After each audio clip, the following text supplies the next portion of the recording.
तो very good morning friends, स्वागत है आप सबका। चलिए पहला प्रश्न देखते हैं। ओके, ये है, देखिए, जल जीवन मिशन अंतर्गत हर घर जल प्रमाणित ग्राम सिलपट और सोनादई किस जिले में स्थित है? तो यहाँ पर ऑप्शन है, देखेंगे। सही आंसर है ऑप्शन नंबर सी है, कांकेर। याद रखिएगा, उत्तर बस्तर, कांकेर। ओके, चलिए देखेंगे। तो जल जीवन मिशन अंतर्गत कांकेर जिला के ग्राम सिलपट और सोनादई हर घर जल प्रमाणित गांव बन गया है।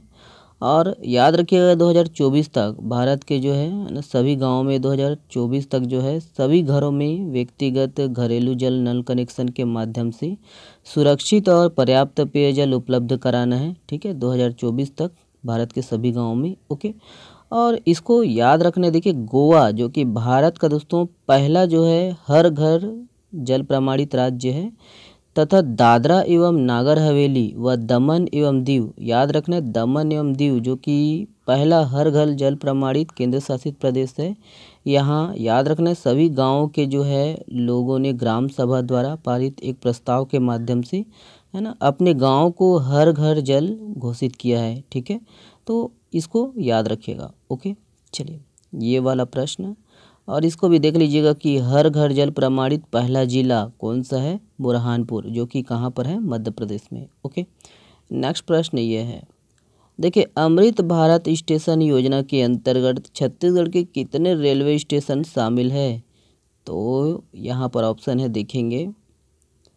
सही आंसर है ऑप्शन नंबर सी है, 7। याद रखिएगा 7। ओके, 7 रेलवे स्टेशन को शामिल किया गया है। ओके, देखेंगे कौन कौन से है कि देखिए, भारतीय रेलवे ने अमृत भारत स्टेशन योजना के अंतर्गत देश के 508 स्टेशनों का जो है अपग्रेडेशन और नवीनीकरण करने का जो है फैसला किया है। और वही है, इसमें छत्तीसगढ़ के रायपुर, बिलासपुर, दुर्ग और भिलाई पावर हाउस, महासमुंद, तिल्दा नेवरा और अकलतरा रेलवे स्टेशन इसका जो है चयन किया गया है। ओके, तो नाम याद रखने हैं कौन कौन सा रेलवे स्टेशन है। ठीक है, 7।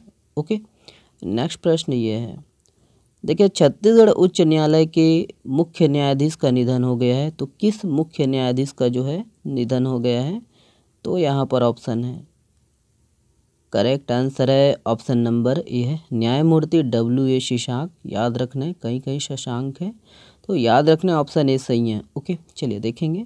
तो छत्तीसगढ़ उच्च न्यायालय के जो है प्रथम माननीय मुख्य न्यायमूर्ति, याद रखना WA शशांक का 3 अगस्त, ठीक है, याद रखिएगा 3 अगस्त 2023 को दोस्तों 82 वर्ष की उम्र में इम्फाल में निधन हो गया है। और यही है, उनका जन्म 1 जनवरी 1941 को मणिपुर के जो है उखरुल जिले के आदिवासी गांव में हुआ था। और 4 दिसंबर 2000 को, याद रखना है, छत्तीसगढ़ उच्च न्यायालय बिलासपुर में दोस्तों प्रथम मुख्य न्यायाधीश के रूप में इनकी जो है नियुक्ति हुई थी। ओके, ध्यान दीजिएगा। और याद रखना है कि वर्तमान में छत्तीसगढ़ के जो है ना छत्तीसगढ़ हाई कोर्ट के मुख्य न्यायाधीश कौन है? रमेश सिन्हा। ओके, देखिए, प्रदेश का पहला सरकारी स्कूल कौन सा है जहां रोबोटिक्स लैब स्थापित की गई है? तो यहाँ पर ऑप्शन है, देखेंगे। सही आंसर है ऑप्शन नंबर सी है, ए और बी दोनों।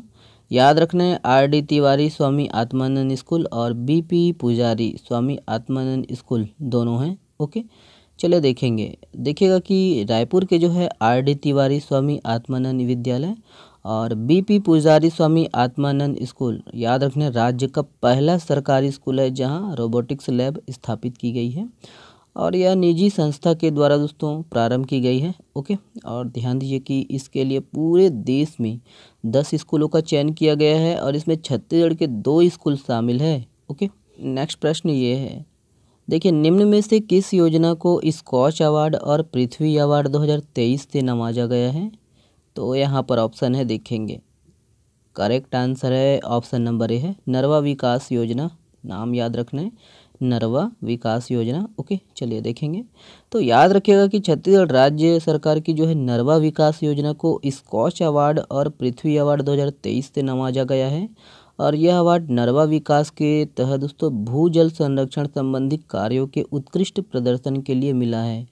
और छत्तीसगढ़ में नरवा विकास कार्यक्रम के तहत दोस्तों कैंपा मद अंतर्गत वनांचल स्थित नालों में बड़ी संख्या में दोस्तों भूजल संरक्षण संबंधी कार्यों का जो है क्रियान्वयन किया जा रहा है। याद रखिएगा। और वनांचल में 4.5 वर्षों के दौरान दोस्तों 6,755, याद रखना 6,755 नालों का जो है निर्माण कार्य किया जा रहा है। ओके, इसको भी देख लीजिएगा कि छत्तीसगढ़ के वन व जलवायु परिवर्तन विभाग को स्कॉच अवार्ड के पर्यावरण श्रेणी के लिए स्वर्ण पुरस्कार भी मिल चुका है। ओके, तो ये सब है। अगला प्रश्न ये है, देखिए ब्रिक्स शिखर सम्मेलन 2023 के मेजबान देश कौन सा है? तो कौन सा है देखेंगे। सही आंसर है ऑप्शन नंबर ए है साउथ अफ्रीका, याद रखिएगा। ओके, तो वही है, ब्रिक्स का पूरा नाम याद रखना है, ब्राज़ील, रूस, भारत, चीन, साउथ अफ्रीका। ओके, तो ये सब सदस्य देश है ब्रिक्स के, याद रखिएगा। और देखिए 2021 में मेजबान देश कौन रहा? भारत, 2022 में चीन और 2023 में है ना वही है साउथ अफ्रीका।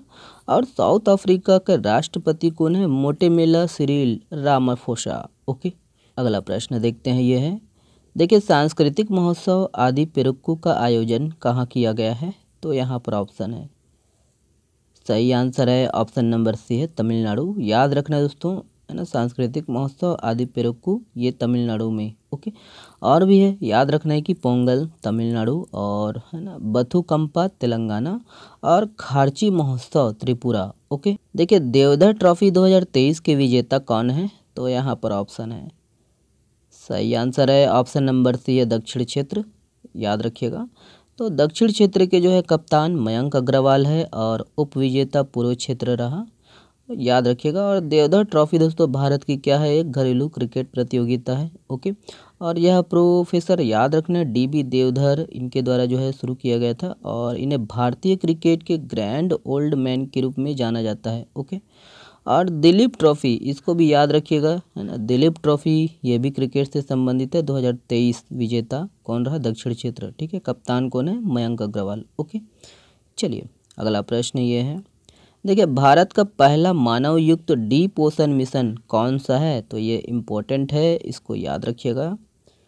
सही आंसर है ऑप्शन नंबर बी है समुद्रयान। ओके, चलिए डिटेल से देखेंगे। तो याद रखिएगा कि यह भारत का, है ना, यह भारत का पहला अद्वितीय मानव युक्त महासागर मिशन है, जिसका जो उद्देश्य है गहरे समुद्र में दोस्तों अन्वेषण और दुर्लभ खनिजों के खनन के लिए पनडुब्बी के माध्यम से व्यक्तियों को भेजना है। और यह गहरे पानी के नीचे दोस्तों अध्ययन के लिए 3 व्यक्तियों को, याद रखने, मत्स्य 6000, इसको याद रखिएगा, मत्स्य 6000 नामक मानवयुक्त पनडुब्बी में 6000 मीटर की गहराई तक समुद्र में भेजेगा। और याद रखने यह 6000 करोड़ रुपए के जो है डीप ओशन मिशन का हिस्सा है। ओके, और स्टैटिक के रूप में देखिएगा इसको भी। देखिए कि हाल ही में जो है भारतीय मूल की लेखिका चेतन मारू का उपन्यास वेस्टर्न लेन बुकर प्राइज 2023 की लॉन्ग लिस्ट में शामिल हुआ है। और उत्तर प्रदेश राज्य के जलेसर धातु शिल्प को GI टैग प्राप्त हुआ है, ध्यान दीजिए। और 5वें विश्व कॉफ़ी सम्मेलन बेंगलुरु में किया जाएगा। ओके, और भी है, हाल ही में भारत का जो है स्वदेशी रूप से विकसित नेक्स्ट जनरेशन MRI स्कैनर नई दिल्ली में लॉन्च हुआ। और हाल ही में ADR द्वारा जारी की गई रिपोर्ट के अनुसार कर्नाटक राज्य में सबसे अधिक अरबपति विधायक हैं। ओके, और हाल ही में उत्तर प्रदेश राज्य सरकार ने दोस्तों जल पर्यावरण और साहसिक खेल नीति को मंजूरी दी है। और राजस्थान की, है ना, पछवाई पेंटिंग को GI टैग प्राप्त हुआ है। ओके, याद रखना है पछवाई पेंटिंग। ओके, और भी है। और देखिए कि भारत का पहला सौंदर्य और जीवन शैली महोत्सव नाइकालैंड, है ना, मुंबई में शुरू हुआ है। और ये भी है कि देखिए हाल ही में इंग्लैंड के जो है क्रिकेटर मोइन अली ने अंतर्राष्ट्रीय क्रिकेट से संन्यास की जो है घोषणा की है। और प्रधानमंत्री नरेंद्र मोदी को लोकमान्य तिलक राष्ट्रीय पुरस्कार से सम्मानित किया गया है। ओके, और इसको भी देख लीजिएगा कि महाराष्ट्र का जो है नवी मुंबई शहर भारत का जो है पहला सेप्टिक टैंक मुक्त जो है शहर बनने जा रहा है। ओके, देखिए निम्नलिखित में से किसे वसुंधरा सम्मान से सम्मानित किया जाएगा? तो यहाँ पर ऑप्शन है, देखेंगे। करेक्ट आंसर है ऑप्शन नंबर बी है श्री सुधीर सक्सेना। ओके, देखिए भूवैज्ञानिक रत्न विज्ञान संग्रहालय की स्थापना कहाँ की गई है? तो कहाँ की गई है? ऑप्शन है यहाँ पर, सही आंसर है ऑप्शन नंबर बी है रविशंकर विश्वविद्यालय। ओके, देखिए बैलाडीला प्रक्षेत्र जुरासिक कालीन फर्न ट्री के लिए विख्यात है, इसकी सुरक्षा का दायित्व किसके पास है? तो यहाँ पर ऑप्शन है, और करेक्ट आंसर है ऑप्शन नंबर बी है केंद्र। याद रखना केंद्र सरकार के पास है इसकी सुरक्षा का दायित्व। देखिए देश में बिजली उत्पादन में छत्तीसगढ़ राज्य विद्युत उत्पादन कंपनी लिमिटेड का कौन सा स्थान है? तो यहाँ पर ऑप्शन है, करेक्ट आंसर है ऑप्शन नंबर बी है छठवा। याद रखना है छठवा। चलिए देखिए निम्नलिखित में से किसने छत्तीसगढ़ से एशियन पैरा एथलेटिक्स खेल के लिए क्वालिफाई किया है? ऑप्शन है यहाँ पर देखेंगे। सही आंसर है ऑप्शन नंबर ए है कुमारेश्वरी निषाद। ओके देखिए हाल ही में चर्चित बोडकम जलप्रपात किस जिले में स्थित है?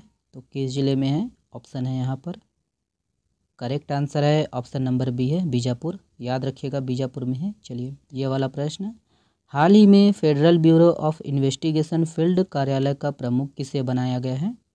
तो यहाँ पर ऑप्शन है और सही आंसर है ऑप्शन नंबर बी है साहनी सिन्हा। ओके देखिए हाल ही में नितिन देसाई का निधन हो गया, वह किस क्षेत्र से संबंधित थे? तो किस क्षेत्र से? ऑप्शन है यहाँ पर, सही आंसर है ऑप्शन नंबर सी है कला। याद रखना है आर्ट। चलिए देखिए हाल ही में वर्ल्ड कॉइन क्रिप्टो प्रोजेक्ट किसने लॉन्च किया है? यहाँ पर ऑप्शन है, सही आंसर है ऑप्शन नंबर सी है ओपन एआई। ध्यान दीजिएगा। और ये वाला प्रश्न आप लोगों के लिए है, बारसूर में मासक देवी की प्रतिमा स्थापित करने का निर्णय लिया गया है, यह किस वंश से संबंधित है? यहाँ पर ऑप्शन है, इसके बारे में आप लोग बताइएगा और आंसर भी दीजिएगा और डिटेल करने की कोशिश किया कीजिए दोस्तों। आप लोग है ना कमेंट्स करते हो बस ऑप्शन बता के चले जाते हो, थोड़ा डिटेल किया कीजिए। चलिए है ना, बहुत बहुत धन्यवाद, शुक्रिया। इसका पीडीएफ डाउनलोड कर सकते हो आप हमारे टेलीग्राम चैनल से। सपोर्ट करिए दोस्तों, शेयर करिए, हमको कुछ नहीं चाहिए, बस आप लोग का प्यार ऐसे ही बनाए रखिए और शेयर करिएगा। चैनल में नए हैं तो प्लीज़ चैनल को सब्सक्राइब ज़रूर कर लीजिएगा। बहुत बहुत धन्यवाद, शुक्रिया आप सबका। चलिए शुक्रिया।